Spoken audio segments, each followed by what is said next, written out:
Hola, ¿qué tal? Buenas tardes. Primero me presento, mi nombre es Fernanda Michelle Arias Aranda, soy de la licenciatura en Derecho del grupo 701 y esta materia es práctica forense del derecho penal. Lo que voy a presentar a continuación es mi producto final. El tema que yo seleccioné son las providencias precautorias y medidas cautelares. Bueno, primero, el concepto. Son instrumentos que el juez puede decretar de oficio o a petición de partes para conservar la materia del litigio, garantizar los resultados del juicio. Esta parte nos está hablando de que las providencias precautorias son nada más que las herramientas que el juez toma para una persona que haya causado algún daño a alguna persona. Son las medidas de protección. Entonces, en este caso, ese es su concepto, que se pueden hacer a petición de ambas partes para que salga una mejor convivencia. Los sujetos. En esto, bueno, dice que son medidas impuestas por el juez para garantizar la reparación del daño y podrán ser solicitadas por la víctima, el ofendido o el Ministerio Público. También nos está hablando de los tipos de providencias precautorias. Bueno, de acuerdo en el artículo 138 del Código Nacional de Procedimientos Penales, nos habla de que para garantizar la reparación del daño, la víctima o el ofendido o el Ministerio Público podrán solicitar al juez las siguientes providencias precautorias. Primera, nos habla de el embargo de bienes y segunda, la inmovilización de cuentas y demás valores que se encuentren dentro del sistema financiero. De eso nos está hablando el artículo 138. 1.4. Medidas de protección. Fundamentado en el artículo 137, el Ministerio Público ordenará fundada y motivadamente la aplicación de las medidas de protección que el imputado representa un riesgo inminente en contra de la seguridad de la víctima u ofendido. 1. Prohibición de acercarse o comunicarse con la víctima u ofendido. 2. Limitación para asistir o acercarse al domicilio de la víctima u ofendido o al lugar donde se encuentre.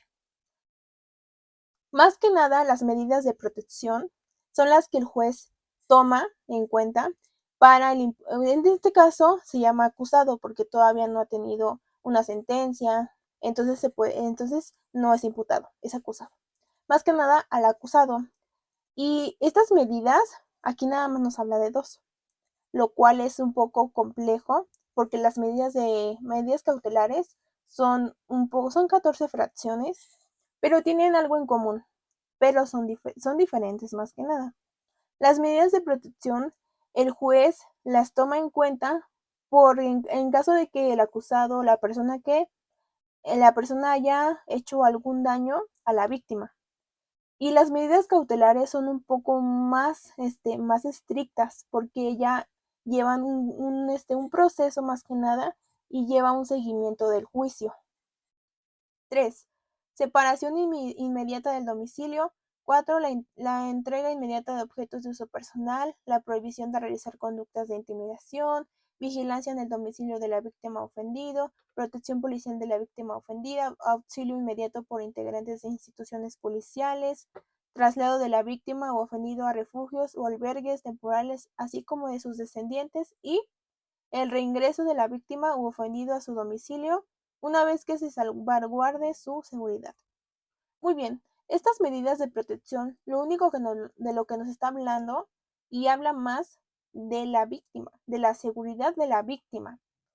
Esas son diferencias que tienen entre las medidas cautelares, porque tienen algo en común. Simplemente, como se los dije, son medidas de seguridad que el juez pone para la víctima. Por ejemplo, aquí nos habla de que no se acerque al domicilio de la víctima, para que esto lleve un proceso. 1.5. Medidas cautelares. Artículo 155. 1. La presentación periódica ante el juez o ante la autoridad distinta que aquel designe. 2. La exhibición de una garantía económica, el embargo de bienes, la inmovilización de cuentas y demás valores que se encuentren dentro del sistema financiero, como ya lo habíamos mencionado. La prohibición de salir sin autorización del país, de la localidad en el cual reside o del ámbito territorial que fije el juez. El sometimiento al cuidado o vigilancia de una persona o institución determinada o internamiento a institución determinada. la prohibición de concurrir a determinadas reuniones o acercarse a ciertos lugares, la prohibición de convivir, acercarse o comunicarse con determinadas personas, con las víctimas u ofendidos o testigos, siempre que no se afecte el derecho de defensa. La separación inmediata del domicilio, la suspensión temporal en el ejercicio del cargo cuando se le atribuye un delito cometido por servidores públicos, la suspensión temporal en el ejercicio de una determinada actividad profesional o laboral, la colocación de localizadores electrónicos, el resguardo en su propio domicilio con las modalidades que el juez disponga o la prisión preventiva. Esas son las 14 fracciones. Como bien, esas son medidas que el juez impone, pero cuando se da seguimiento a un proceso penal. 1.6. Procedencia para la imposición de medidas cautelares. Se deberán proporcionar dentro de la denuncia todos los datos de prueba para acreditar la posible reparación del daño y la probabilidad de que el imputado sea responsable de repararlo. Una vez decretadas, podrán revisarse, modificarse, sustituirse o cancelarse a petición del imputado o terceros interesados, siempre que previamente se escuche a la víctima u ofendido y al Ministerio Público. A continuación voy a presentar el diagrama de flujo, el cual consta de inicio y el tema central es el proceso penal acusatorio. Vamos a empezar por la etapa inicial. La primera es calificar de legal detención. Este paso o este procedimiento consta cuando el MP detiene a la persona que cometió un delito. Entonces, en este caso, lo tiene que trasladar al Ministerio Público y hacerle notificar al Ministerio Público de que hay un posible delito y para que se lleve un proceso. Formular imputación. En este caso, es la comunicación que el ministerio efectúa al adolescente en presencia del juez de control, al adolescente, a la persona que cometió el delito, al acusado, a la persona, mediante el cual informa que desarrolla una investigación en su contra. Después viene el de oportunidad de declarar. En este paso, en esta etapa, la persona acusada tiene el derecho, más bien, de decir lo que pasó, lo que ocurrió, lo cual lo llevó a hacer ese delito, los hechos, qué ocurrió en ese momento que pasaron los hechos. Esa es su declaración, siempre y cuando esté presente su abogado. Después nos habla de la vinculación a proceso. Más bien, es la determinación mediante la cual el juzgador establece en la audiencia inicial si hay méritos para iniciar un proceso penal en contra del acusado.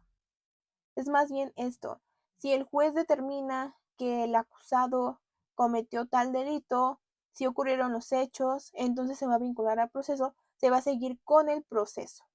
Medidas cautelares, como bien se los estaba diciendo, en esta etapa, si el juzgador toma conveniente establecer medidas cautelares para la persona acusada, las puede imponer.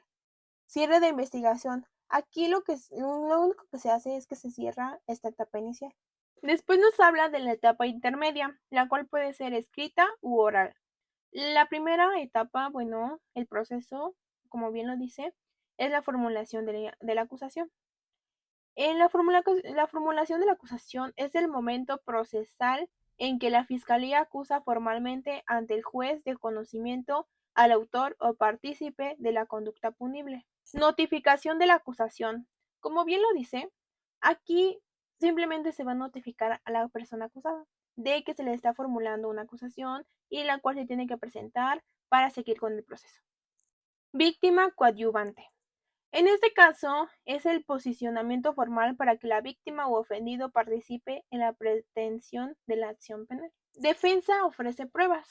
En este caso, la defensa, bueno, como lo dice, no es tan complicado, pero tiene que ofrecer dichas pruebas para que se compruebe lo contrario. Descubrimiento probatorio, fundamentado en el artículo 337 del Código Nacional de Procedimientos Penales. Consiste en la obligación de las partes de darse a conocer entre ellas en el proceso los medios de prueba que pretenden ofrecer en la audiencia de juicio oral. Por último viene la etapa del juicio oral. En este se presenta el desahogo de pruebas, diligencia mediante la cual las partes tratan de probar sus pretensiones ante el juez con el efecto de influir en su ánimo para que emita la sentencia o fallo correspondiente. Los alegatos es el acto mediante el cual cualquiera de las partes, en apoyo de una determinada petición, afirma o niega la existencia de un hecho o la aplicación de la prueba. Y la sentencia. La sentencia la dicta el juez, más que nada. Se enfoca más al Código Penal, a la sentencia que se le va a aplicar del delito, los años que se le van a aplicar de la cárcel, ya dependa del delito o la clasificación de este delito. Y por último, mi conclusión.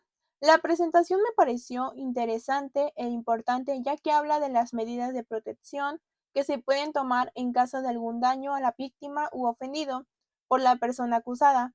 Es necesario saber, en caso de algún daño, se tomarán medidas cautelares como las que se mencionan en el artículo 155 del Código Nacional de Procedimientos Penales, como las medidas de protección en el artículo 137.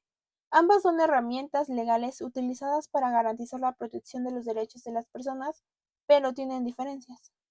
Las medidas de protección están relacionadas a prevenir alguna situación de riesgo o proteger a una persona de algún daño, mientras que las medidas cautelares son provisionales, para asegurar el cumplimiento de una resolución judicial o proteger los intereses de una de las partes en un proceso penal.